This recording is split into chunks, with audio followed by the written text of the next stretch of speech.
Olá, pessoal! Estamos aqui hoje mais uma vez para refletirmos juntos a nossa liturgia do dia, tá certo? E nessa quarta-feira, a liturgia fala para a gente hoje que, rezando a memória do apóstolo Barnabé, peçamos sua intercessão para que Deus nos faça cada vez mais perseverantes em seu caminho e fiéis anunciadores da boa nova da salvação. Então, que nós possamos celebrar com alegria. Então, a primeira leitura está em Atos, capítulo 11, versículo 21 a 26, depois o capítulo 13, versículo 1 a 3. Atos, capítulo 11, versículo 21 a 26, depois o capítulo 13, versículo 1 a 3. Naqueles dias, muitas pessoas acreditaram no Evangelho e se converteram ao Senhor. A notícia chegou aos ouvidos da igreja que estava em Jerusalém. Então enviaram Barnabé até Antioquia. Quando Barnabé chegou e viu a graça que Deus havia concedido, ficou muito alegre e exortou a todos para que permanecessem fiéis ao Senhor com firmeza de coração. É que ele era um homem bom, cheio do Espírito Santo e de fé. E uma grande multidão aderiu ao Senhor. Então Barnabé partiu para Tarso à procura de Saulo. Tendo encontrado Saulo, levou-o a Antioquia. Passaram um ano inteiro trabalhando juntos naquela igreja e instruíram uma numerosa multidão. Em Antioquia, os discípulos foram pela primeira vez chamados com o nome de cristãos. Na igreja de Antioquia havia profetas e doutores, entre eles Barnabé, Simeão chamado Negro, Lúcio de Cirene, Manaé, que fora criado junto com Herodes, e Saulo. Um dia, enquanto celebravam a liturgia em honra do Senhor e jejuavam, o Espírito Santo disse: Separai para mim Barnabé e Saulo, a fim de fazerem o trabalho para o qual eu os chamei. Então eles jejuaram e rezaram, impuseram as mãos sobre Barnabé e Paulo e deixaram-nos partir. Então aqui, a primeira leitura fala sobre...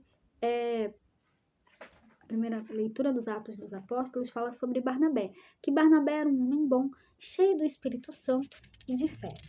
Então, hoje nós celebramos hoje a memória do apóstolo Barnabé, né? Que como falou a primeira leitura de hoje, um homem bom, cheio do Espírito Santo e de fé. Pessoa querida em sua comunidade, ele possuía origem judaica e era influenciado pela cultura helênica.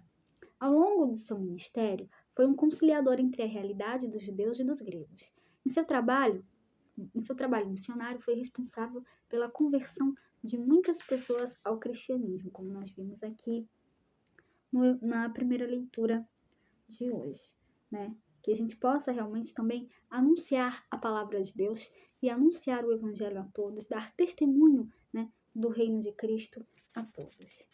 E agora falando do evangelho, hoje ele está em Mateus capítulo 10, versículo 7 a 13. Mateus capítulo 10, versículo 7 a 13. Naquele tempo, disse Jesus aos seus discípulos: Em vosso caminho anunciai, o reino dos céus está próximo.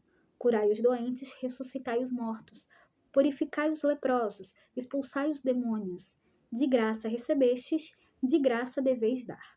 Não leveis ouro, nem prata, nem dinheiro nos vossos cintos, nem sacola para o caminho, nem 2 túnicas, nem sandálias, nem bastão, porque o operário tem direito ao seu sustento.